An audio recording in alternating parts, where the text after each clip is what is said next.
You lied about everything, say it. The lights in the little office flickered. She stood between the desk and the door, hands steady even as her jaw clenched. What are you accusing me of? Snapped the woman in the tailored black dress, voice shrill now. Fraud, she said, raising her voice so every hushed guest outside could hear. 5 years of it. I had to survive. You wouldn't have lasted a week. Admit you sold what wasn't yours. Footsteps behind the wall, muffled gasps from the crowd. Someone whispered a name. You're ruining yourself. No, the truth is ruining you. She stepped closer, eyes narrowed. There are witnesses this time. The older woman's hand shook on the desk. You'll regret this. Everyone in Sedillo will know by morning. Her voice did not waver. 3 days earlier, before secrets boiled up beneath the floorboards, she'd had nothing left but a hollow house, $43, and a promise to her children that tomorrow might finally change. Holly could feel every cent of her $43 jangling in her pocket as she gripped the wheel, the same way she could feel the desert wind battering the sidings of her battered minivan. Outside Sedillo, New Mexico, clouds spat dust over the highway and smeared the windshield with gritty streaks. A faded cardboard box slid across the back seat, one ripped handle, crammed with Ethan's notebooks and Cassie's old worn sneakers. Their golden retriever, Casey, whined once and thumped his tail against the floor. You okay back there, Cass? Holly's voice cracked, raw from too many tears swallowed. Cassie, her daughter 9, bright-eyed, braces that glinted no matter what light touched them, hugged her legs tighter, staring at the junk-laden dashboard. Is the new house really as bad as Aunt Marcia said? Ethan, 12 and already too old for his own good, glanced up from his phone. We aren't staying long, right, Mom? Casey groaned and nudged his head against Cassie's knee as if to agree. We won't let anybody push us out again, Holly promised softly, voice steadier than she felt. Just last week she'd lost her job at the Sedillo clinic. Her ex-husband's family had thrown a party to celebrate as far as she could guess, and the only call she'd gotten since was from Lorraine, stepmother, black-suited, boredom dripping from every syllable. Just come pick up the house keys and get it over with, Lorraine had said at the funeral, her voice cutting across the hush of shocked faces. Now Holly stared up at the condemned cottage on Route 66's farthest, dustiest bend. 3 bedrooms sagging beneath a faded turquoise overhang, boards nailed crooked onto the front windows, yellow tape peeled back from the door. Behind her, Ethan heaved out a sigh. Wow, did a coyote die in there or what? Casey barked once. They made their way up the cracked path. Major heartbeats later, Lorraine herself was there, designer sunglasses winking, black dress even in the midday heat, holding court beside 2 of Holly's half-brothers. Haven't you ever heard of a pressure washer, Holly? Lorraine's smile was sharp. Or is filth a family trait? Holly forced a tight grin. Some things require more than soap, Lorraine. One half-brother snickered loud enough for Cassie to shrink behind her. Lorraine tesked. Well, at least you have this charming dump to call your own, for what it's worth, which isn't much. I hope you like rats. And oh, there's a loose panel under the stairs no one's bothered with in years, she drawled. But maybe you'll find buried treasure. Crazier things have happened. Her mouth curled.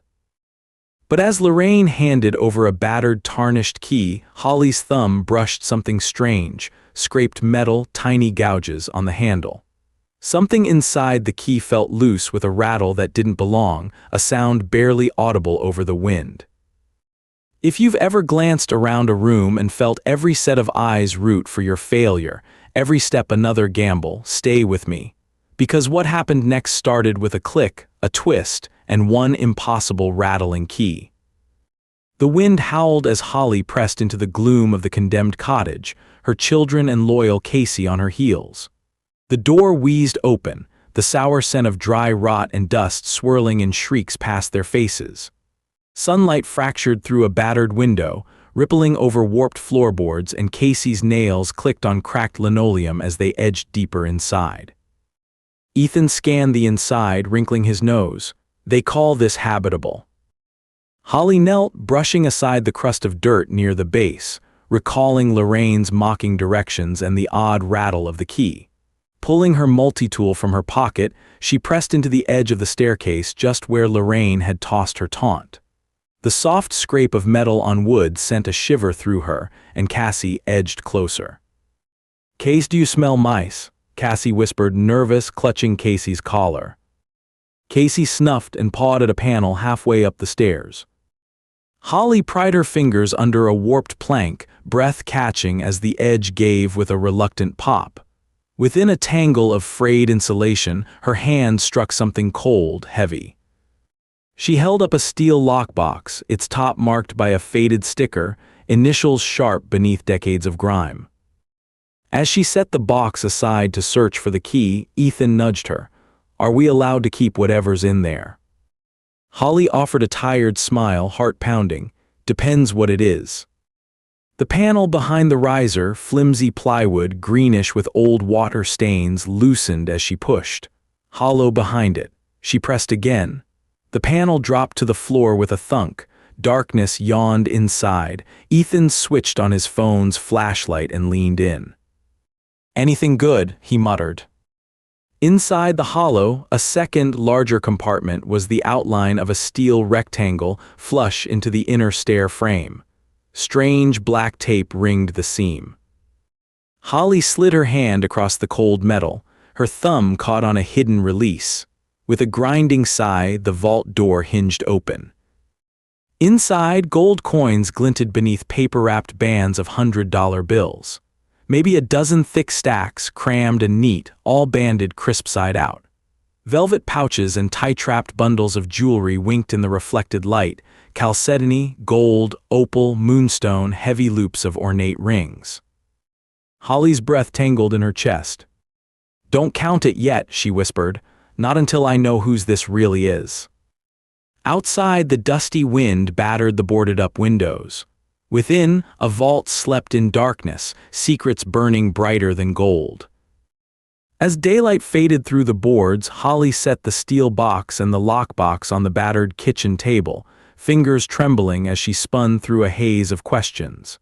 Casey sat on his haunches, tail thumping, while Ethan fished out an envelope so old the edges crumbled in his hands. "This has Grandma's name on it," he said, voice soft. Cassie hovered beside him, curiosity a matchstick in her blue eyes. Holly slid the letter free. Inside, the faded looping script belonged unmistakably to her late father. "My Holly, if you're reading this, then everything's come full circle." She read aloud, voice thick. In the letter, her father spoke of 2 other cottages, a stone rental near Santa Rosa and a small adobe house out past Hackberry. Entries described tenants, maintenance checks, and pocketed rent, names that matched no family Holly remembered. And sprinkled between the facts were instructions, bold, underlined words. "Do not trust anyone who stands to gain. Lorraine has buried the truth about these homes. My will is with the housekeeper, Maria Gomez. She knows the arrangement. If anything happens, she will help you." Casey barked sudden sharp. Holly folded the letter, hands cold. "It wasn't just about this place," she said quietly. "There's more she's been hiding." "Why would she lie?" Ethan interrupted, eyes darting. "Because she needed the money," Holly replied, memory flickering. Lorraine's gambling, the frantic late-night phone calls, the polished calm masking desperation. Ethan brought a second paper from the compartment. A brittle property deed, notarized, naming her father as owner and Holly as heir. The last page was a rental ledger. 5 years, thousands each month. Lorraine's elegant signature scrawled neatly down the margins. Cassie's jaw dropped. "That's a lot of money." Holly looked at her children, then at the board that hid their fortune, and her voice was barely a whisper, edged with something new. Hope. "This changes everything." The heat pressed down as the sun inched lower, painting twilight stripes across the filthy floors. Holly made herself move, gathering the letter, the ledgers, the deeds, troweled with secrets heavy enough to crush bones. Ethan glanced at his mother, words tight. "What now? Are we supposed to tell anyone?" Holly's mind raced. Lorraine would have locked down the paperwork if she'd known, but Maria Gomez, the longtime housekeeper, might still be in town. We need help, Holly decided. She pocketed the letter and deed, her pulse wild. We go see Maria tonight. The battered minivan coughed to life as the last sunlight roared out of the sky. They rattled down that cracked road, leaving dust in their wake, vault burning a hole in Holly's mind, Lorraine's laughter echoing in her ears. Maria Gomez's place sat on the edge of a trailer park, porch light glowing against the rising dusk. When Holly knocked, Casey pressed against her and the door creaked open to reveal Maria, older, smaller than Holly remembered, but eyes sharp as ever. Holly, Maria's voice was wary. I heard about the funeral. I need to ask you about my father and the houses. Holly steadied the envelope, offering the letter with trembling hands. Maria's mouth tightened, gaze darting inside over Holly's shoulder. You shouldn't have come alone, Maria said gently, voice roughened by old grief. Ethan hovered behind, anxious, but Maria beckoned them all in, motioning for them to sit as she settled into a faded armchair. For a moment, silence. Then Maria lifted the letter, reading in the wan lamp light. I kept receipts, Maria said finally. Cash was always delivered to Lorraine. She wasn't supposed to keep it. She said you left for good, that you didn't want the old places, that you didn't care to look back. Holly bit her lip. That's a lie. I would have done anything for them. Maria nodded, more to herself than to Holly. Last I heard, Lorraine was pushing a sale through by Friday, selling as a full package. She never told the buyers about you. How do we stop her? Ethan pressed. Maria's expression twisted. Paperwork, witnesses, the truth. I still have copies, and I'm not the only one who saw. Roger, your father's old friend, managed maintenance for years. He saw the leases. A hush fell as the implications burned slow and low. If you move fast, Maria continued, you can get the papers to the press. The local paper here still matters. A sharp knock at the porch. Holly looked over. Neighbors drifted past, eyes curious. Tension wound through her gut. We don't have much time, Holly whispered. Maria set her jaw. We'll fight her together. Friday, there was barely time to breathe. The next morning, Holly clutched her backpack with its precious contents. Nerves pinched taut as she and Maria hurried through the battered corridor leading to the office of Tessa Grant, the one local reporter everyone feared or grudgingly trusted.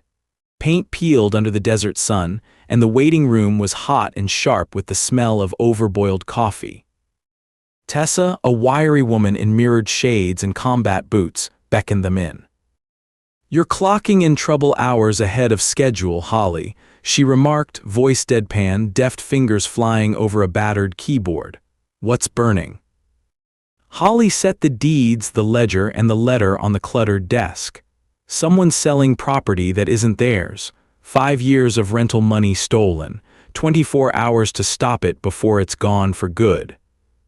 Tessa looked up, lips pursed. Whose signatures are these? Holly pointed at Lorraine's looping scrawl. Maria stood tall. I delivered payments. Roger did the repairs. Lorraine said Holly was out. It wasn't true. Tessa leaned back, the chair squealing. Got emails, witnesses. Maria has receipts, copies. Roger can confirm. I never signed away anything. I'm still listed as owner on the original titles. Holly's voice wobbled, fear leaking in. Tessa thunked a fist atop the piles. Developers, huh? Griffith Brothers out of Phoenix, Maria supplied. Paper trail, Tessa demanded. Maria nodded. Lorraine filed sale paperwork. Pre-sale agreement closes tomorrow. Tessa's eyes narrowed. I'll need copies. I'll print it all. I'll ask Roger to go on record. Her fingers hit keys at warp speed. We've got just one shot at this. Holly's heart pounded. Is it enough? People love a family feud, especially when there's money and a snake in designer sunglasses. If this is legit, Tessa yanked off her glasses, eyes sharp, Lorraine's toast. But you'll see it coming. Cassie piped up, voice small, are we going to lose the house? Tessa knelt to eye level, not if your mom's braver than the villain. Maria patted Holly's shoulder. We have proof more than Lorraine thinks. Ethan crossed his arms, and if she tries to threaten us. Tessa's mouth twisted into a grin. She threatens you, I'll put the headline above the fold. Adrenaline swirled in Holly's veins. Together they had a plan. If they could keep their nerve, maybe, just maybe, everything could change. But outside, storm clouds were swirling, and Lorraine was about to fight back. Casey's hackles rose before the sedan even pulled up to the curb. Lorraine emerged, sleek, not a hair out of place, flanked by one of her lawyer friends, pitch-black folders in hand. Holly, Maria, and Ethan stood their ground in the narrow alley beside Tessa's office. The sun bore down, making every tension in their bodies stand out in hard, bright relief. Lorraine's smile was all ice as she stepped forward. Gathering your little club, Holly. I heard you've been harassing Maria. You know I could call the sheriff. Holly gripped the edge of the folder. It's not harassment to reclaim what's mine. Lorraine snorted. You were always so naive. You never wanted those old rat traps. You could barely keep yourself standing. Maria's voice was cold. You lied, Lorraine. You took every dollar your husband left these children. Roger's got paperwork. You never thought anyone would look. Lorraine's eyes narrowed, venom flashing. You know nothing about what I gave up for that family. And how much did you pocket just this year, Lorraine? Holly demanded, not blinking. A pittance, Lorraine hissed, voice dropping to a sneer. Enough to pay debts you'll never understand. Holly's anger flared. We'll see what the town thinks when they read the truth tomorrow. Lorraine's lawyer interjected, guarded. My client was authorized to manage the property in good faith. Faith doesn't include fraud, Tessa interrupted, stepping outside. And I've got enough to publish a full exposé tonight. Even Ethan, voice raised, joined in. Why are you so scared if you've done nothing wrong? Lorraine's lips curled. You're all fools, no one will believe you over me. Holly squared her shoulders, every bit of pain and fear and humiliation from the years past twisting into cold resolve. We'll find out. Lorraine stormed off, lawyer in tow, high heels clicking. Maria exhaled, hands shaking as Tessa grinned wide. We just made her sweat, Tessa said, but she'll be back. The sun burned the sky red as the fight for justice barreled toward its final, unstoppable collision. By dawn, the streets of Sedillo buzzed with rumors, cell phones lighting up with news links.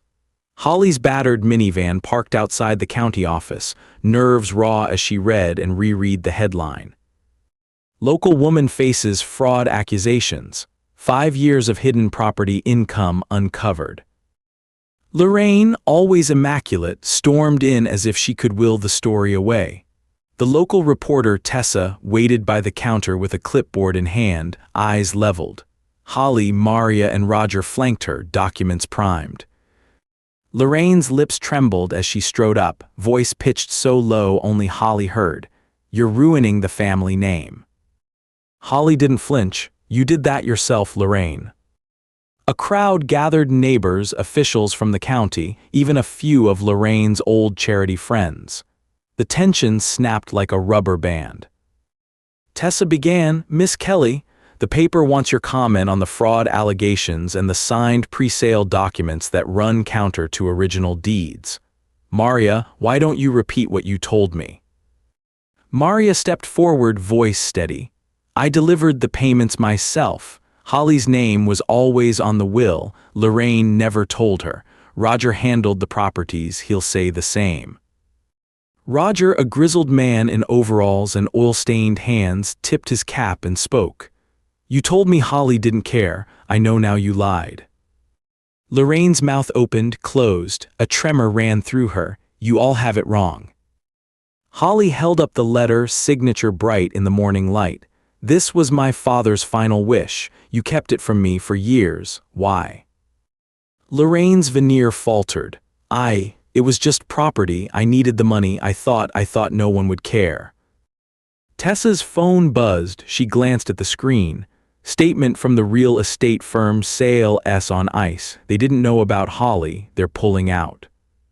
A hush settled. Holly let her eyes travel over the crowd. Cassie and Ethan pressed in at her side, Casey's tail swatting her ankle. This was the moment, the day everything changed. Lorraine tried one last time. You don't understand what I was up against. Gamblers, the debts, none of you would have helped. Holly's voice was raw but unwavering. You never asked, not once. The county clerk appeared, form in hand. Ma'am, your ownership of these properties is being reviewed. The court will decide. For now, you can't sell anything. Lorraine slumped, mascara tracking black under her eyes. Some in the crowd turned away, others stared, silent. Her empire, built on secrets and pretense, cracked, crumbled. Tessa closed her notebook with a snap. That'll do. Maria exhaled, Cassie's hand found Holly's, and Ethan let out a breath he'd been holding all morning. But as they stepped outside, the weight shifted, not to worry, not anymore, but to something like relief, even hope. Holly set her jaw. Now they would build something new from the ruins up.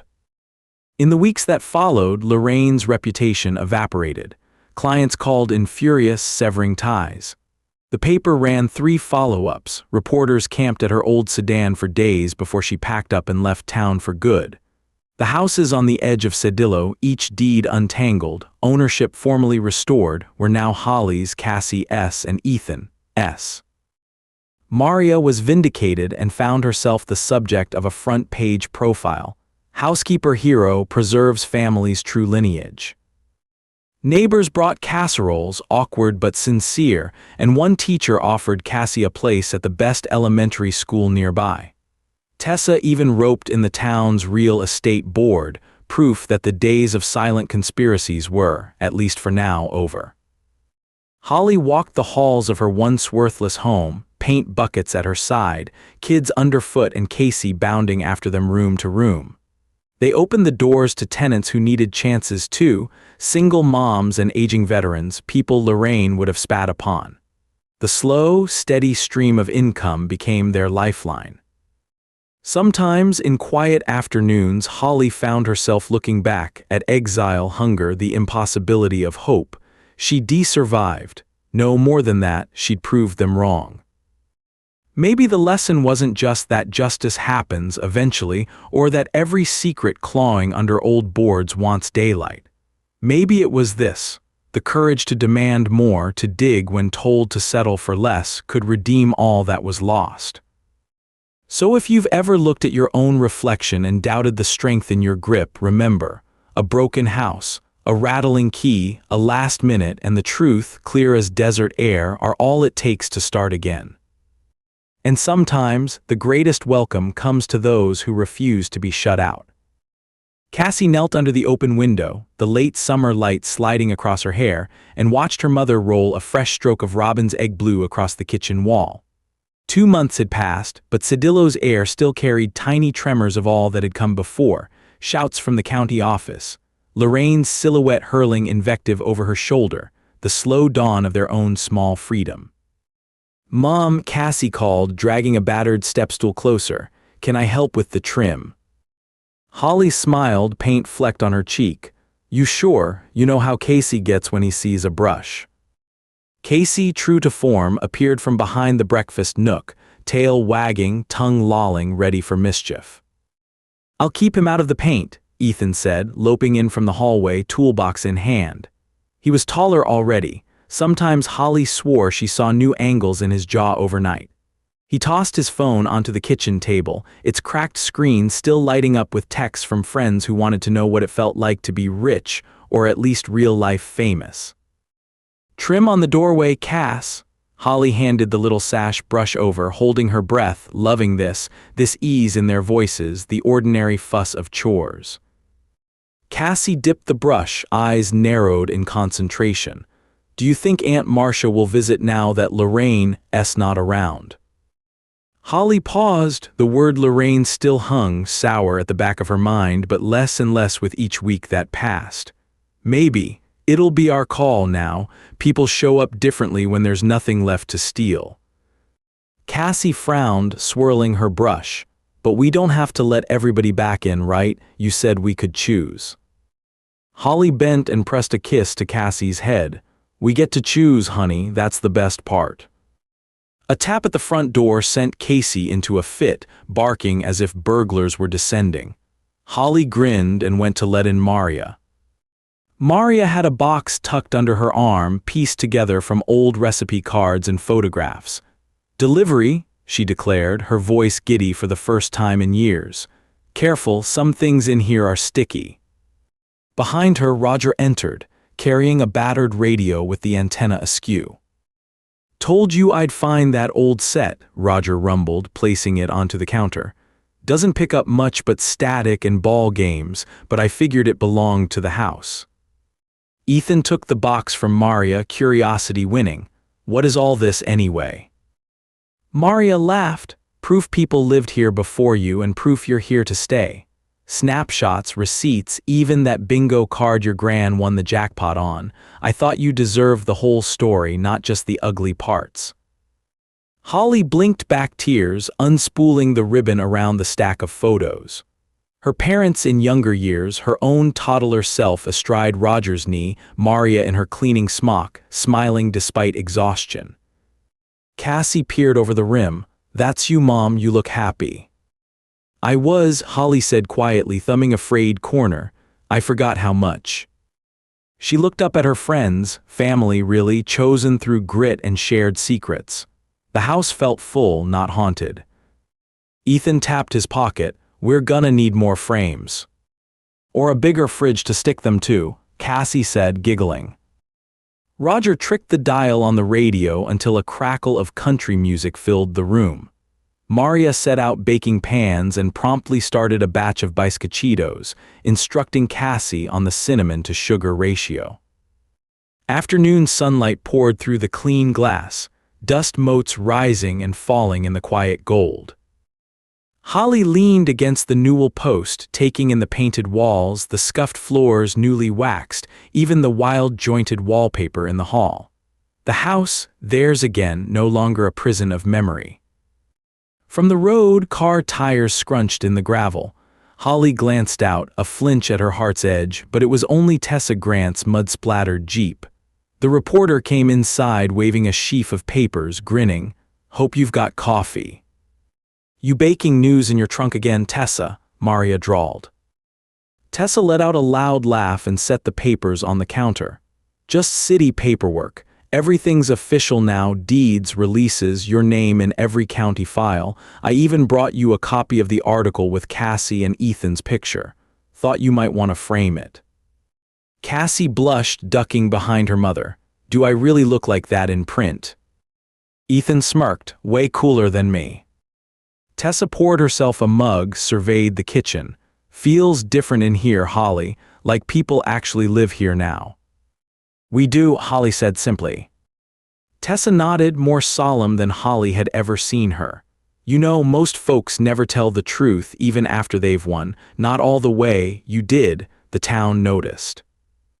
Roger tapped the battered radio with pride. Even the sheriff sent word. He says if you ever want a job, they're hiring at the desk. Holly grinned. After a year in this house, I can handle anything. They talked and laughed, voices overlapping, the sound of a life healing. Maria divvied up cookies still warm from the oven. Cassie, covered in flour, snuck one to Casey under the table.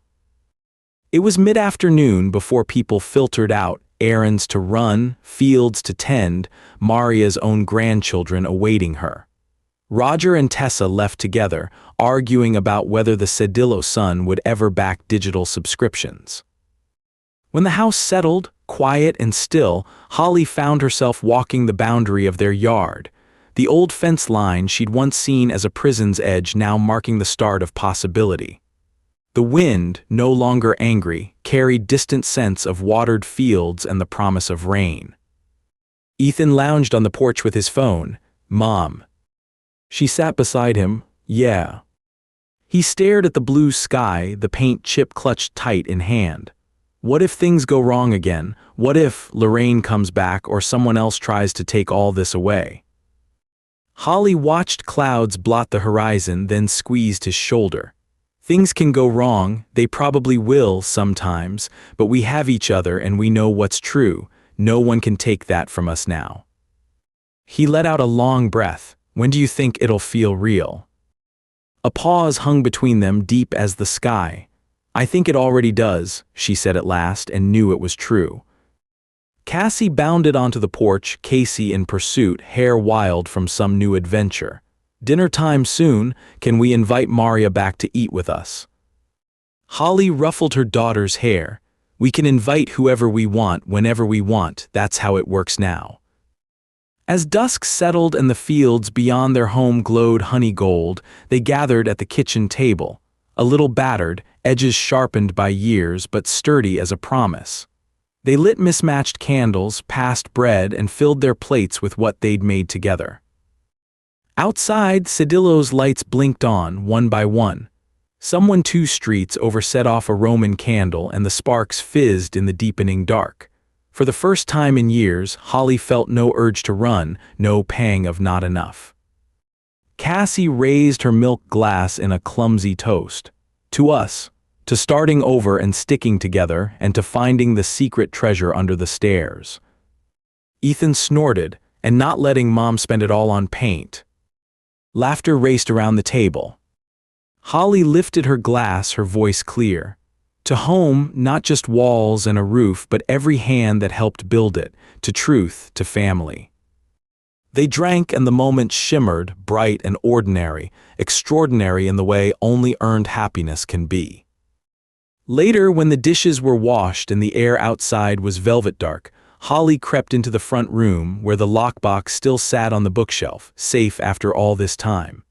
She pressed her hand to the cool metal, grateful, not for the money, but for the chance it gave her, for the proof that she could outlast the storm. Casey settled at her feet, content. From the hallway drifted Ethan's laughter, Cassie's sing-song voice, the hum of a house transforming into a home. The miracle, Holly realized, was never the treasure in the vault. It was the courage to open what was hidden and to share the light with everyone left standing in the aftermath. In Sedillo, under a sky bright with unfamiliar stars, a family built themselves from near ruin and declared themselves, finally, irreversibly home. And if, someday, another child or mother or stranger shivered at the threshold of a broken house on a dusty road, maybe they too would find somewhere worth claiming.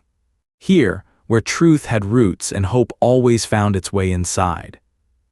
Time thinned into quiet, the house easing into its nighttime hush. Holly tucked Cassie into bed beneath the old crocheted quilt Maria had insisted on mending herself. Ethan's light shone under his door, flickering with the murmur of voices. He'd started a group chat for Sedillo survivors, and laughter drifted to her from his room like a song she almost remembered.